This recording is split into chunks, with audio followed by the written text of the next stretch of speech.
త్వరగా రావే నాకు కాఫీ పట్టరా, కాఫీ పట్టరావే. అదేంటి అలా మొహం ఏంటి అలా పెట్టుకుని ఉన్నా? సరిగా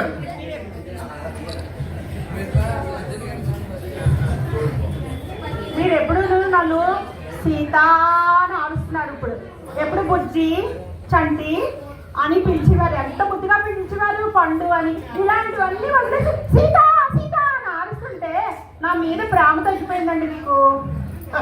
పిచ్చిదానా కాదు కదా, ఇలా పిలిచేవాడిని ముద్దుగాను.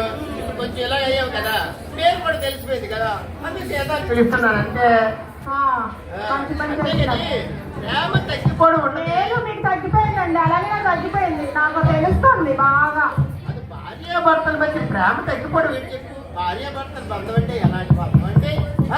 అసలు నీకు భార్యాభర్తల బంధం గురించి తెలుసా చెప్పు, తెలిస్తే.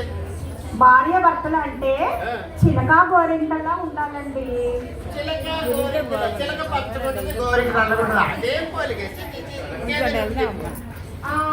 బండి చక్రాలు ఉంటాయి కదా, అలా 2 చక్రాల్లో ఉండాలండి. బండికి 2 చక్రాలు అది ఎప్పుడో పూర్వంలో సాగుతండి. ఇప్పుడు బండికి 2 చక్రాలు అంటే ఒకటి ట్రాక్టర్ చక్రం అంతా, స్కూటర్ చక్రం చేసేవాళ్ళు తిన్నక నడుస్తుందా? అవదు. కాబట్టి అది మంచి సామెత కాదు, ఇంకేదో చెప్పు. అయితే పాలు నీళ్ళల్లో కలిసిపోవాలండి. పాలు నీళ్ళల్లో కలిసిపోవాలండి. పాలు నీళ్ళు వేస్తే ఏంటి బాగుంటది? అది కాదు, ఇంకా ఏమైనా ఉంటే చెప్పు. ఏమోనండి, నాకు గుర్తు రావట్లేదు. రాదు, నీ మొదలు గుర్తురాదు. నేను చెప్తాను విను. భార్యాభర్తల సంబంధం అంటే సెల్ ఫోన్ కి సిమ్కి ఉన్న సంబంధం అన్నమాట. అదేంటండి సెల్ ఫోన్ కి సిమ్ కి సంబంధం ఏంటి? ఇప్పుడు నేను సెల్ అనుకో, నువ్వు సిమ్ అనుకో. సిమ్ లేకుండా సెల్ పనిచేస్తుందా? అంతే. అంటే నువ్వు లేకుండా నేను పనిచేయను అనమాట. ఓహో అలాగా. నేను లేకుండా మీరు పనిచేయరు, ఏమి పనిచేయరు అనమాట. అయితే ఇంకనే హాయిగా ఉంది.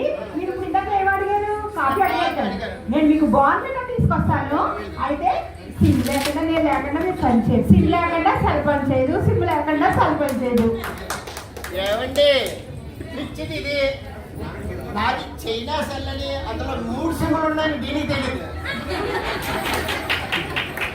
అందరూ కావాలని నేను ఆశించాను. నేను తప్పకుండా ఇష్టం లేదండి.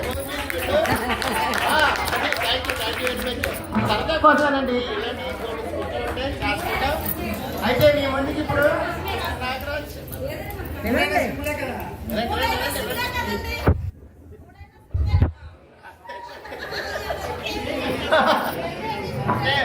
బాబు ఆవిడ లేకుండా పని చేయలేడు అనుకుంటుంది.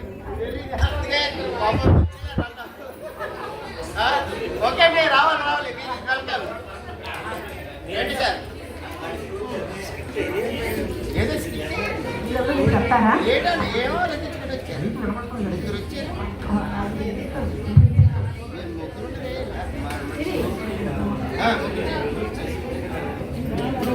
భార్య భర్తలు వస్తుంది.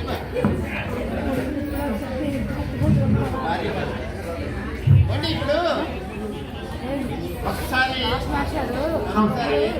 ప్రూఫ్ అనేటటువంటి కాంపిటీషన్లోకి వెళ్తామండి. ఎందుకంటే ఇది ఒక హోటల్ లాడ్జ్లో జరిగినటువంటి సంఘటన చూపిస్తామండి. కాకపోతే కొంచెం ఫోన్ లైఫ్ కొంచెం ఇబ్బంది పడుతుంది. ఏమంటే ఓకే కదంటే ఓకే రైట్.